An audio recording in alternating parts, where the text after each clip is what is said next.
ಎಲ್ಲರಿಗೂ ನಾಗರ ಪಂಚಮಿ ಹಬ್ಬದ ಶುಭಾಶಯಗಳು. ಆಷಾಢ ಕಳೆದು ಶ್ರಾವಣ ಮಾಸ ಬಂತೆಂದರೆ ಹಬ್ಬಗಳ ಸಾಲು. ಈ ಶ್ರಾವಣ ಮಾಸದಲ್ಲಿ ಆಚರಿಸಲ್ಪಡುವಂಥ ವಿಶೇಷವಾದಂತಹ ಹಬ್ಬಗಳಲ್ಲಿ ನಾಗರ ಪಂಚಮಿ ಒಂದು.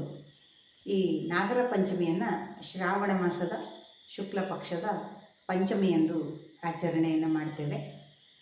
ಈ ಹಬ್ಬವನ್ನು ಬೇರೆ ಬೇರೆ ಕಡೆಗಳಲ್ಲಿ ಬೇರೆ ಬೇರೆ ರೀತಿಯಾಗಿ ಆಚರಣೆ ಮಾಡ್ತಾರೆ.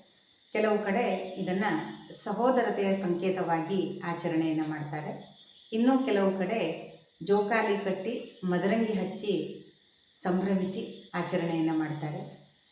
ಕೆಲವು ಕಡೆ ಅರಿಶಿಣದ ಎಲೆಯಲ್ಲಿ ಕಡುಬನ್ನು ಹಚ್ಚಿ ಅದನ್ನು ನೈವೇದ್ಯ ಮಾಡಿ ಹಬ್ಬವನ್ನು ಆಚರಣೆ ಮಾಡ್ತಾರೆ. ಇನ್ನೂ ಕೆಲವು ಕಡೆ ಹಲಸಿನ ಬೀಜದ ಪಾಯಸ ಅಥವಾ ಒಬ್ಬಟ್ಟನ್ನು ಮಾಡುವುದರ ಮೂಲಕ ಅದನ್ನು ನೈವೇದ್ಯ ಮಾಡುವುದರ ಮೂಲಕ ಹಬ್ಬವನ್ನು ಆಚರಣೆ ಮಾಡ್ತಾರೆ. ಹೇಗೇ ಇರಲಿ, ಈ ಹಬ್ಬವನ್ನು ಶ್ರಾವಣ ಮಾಸದ ಶುಕ್ಲ ಪಕ್ಷದ ಪಂಚಮಿಯಂದೇ ಆಚರಣೆಯನ್ನು ಮಾಡ್ತಾರೆ.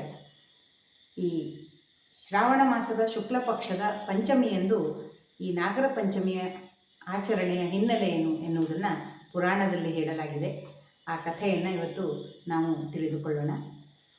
ಅರ್ಜುನನ ಮೊಮ್ಮಗನಾದಂಥ ಪರೀಕ್ಷಿತ ಮಹಾರಾಜನಿಗೆ ಋಷಿಗಳೊಬ್ಬರು ಶಾಪವನ್ನು ನೀಡ್ತಾರೆ.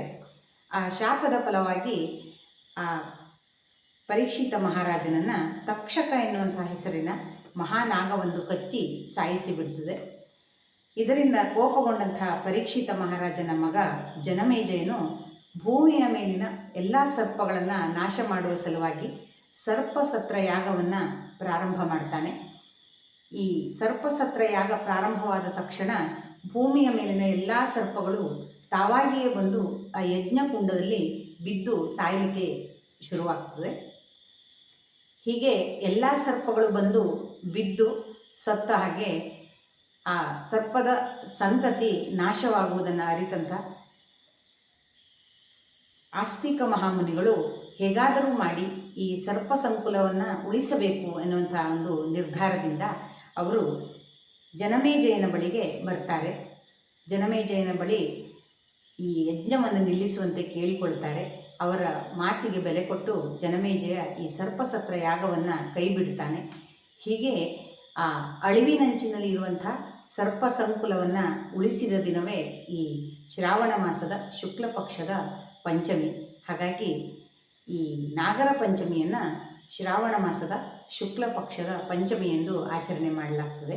ಭೂಮಿಯ ಮೇಲಿನ ಸರ್ಪ ಸಂತತಿ ಅಳಿಯದೆ ಉಳಿದ ದಿನವಾದಂಥ ಈ ನಾಗರ ಪಂಚಮಿಯ ಒಂದು ಹಿನ್ನೆಲೆಯನ್ನು ಪುರಾಣಗಳಲ್ಲಿ ಹೇಳಿದ್ದನ್ನು ನಾವು ಅರ್ಥ ಮಾಡಿಕೊಂಡಿದ್ದೇವೆ. ಹಾಗಾಗಿ ಎಲ್ಲ ಕಡೆಯೂ ಯಾವುದೇ ರೀತಿಯಲ್ಲಿ ಆಚರಣೆಯನ್ನು ಮಾಡುವುದಿದ್ದರೂ ಈ ಶುಕ್ಲ ಪಕ್ಷದ ಪಂಚಮಿಯಂದೇ ನಾಗರ ಪಂಚಮಿಯನ್ನು ಆಚರಿಸುವುದರ ಹಿನ್ನೆಲೆ ಇದು ಎನ್ನುವುದನ್ನು ನಾವು ತಿಳಿದುಕೊಳ್ಳಬಹುದು. ಹಾಗಾಗಿ ಯಾವ ವ್ರತವನ್ನೇ ಆದರೂ ತಿಳಿದುಕೊಂಡಾಗ ಅದರ ಮಹತ್ವ ಇನ್ನೂ ಹೆಚ್ಚಾಗಲಿಕ್ಕೆ ನಮಗೆ ಕಾರಣವಾಗ್ತದೆ. ಅಂಥ ಒಂದು ಕಥೆಯನ್ನು ನಾವು ತಿಳಿದುಕೊಂಡಿದ್ದೇವೆ. ತಿಳಿದು ಈ ನಾಗರ ಪಂಚಮಿಯನ್ನು ಆಚರಿಸೋಣ ಅಂತ ಹೇಳ್ತಾ ಇವತ್ತಿನ ಈ ವಿಡಿಯೋಕ್ಕೆ ಮಂಗಳವನ್ನು ಹಾಡ್ತಾ ಇದ್ದೇನೆ. ಜೈ ಶ್ರೀರಾಮ್.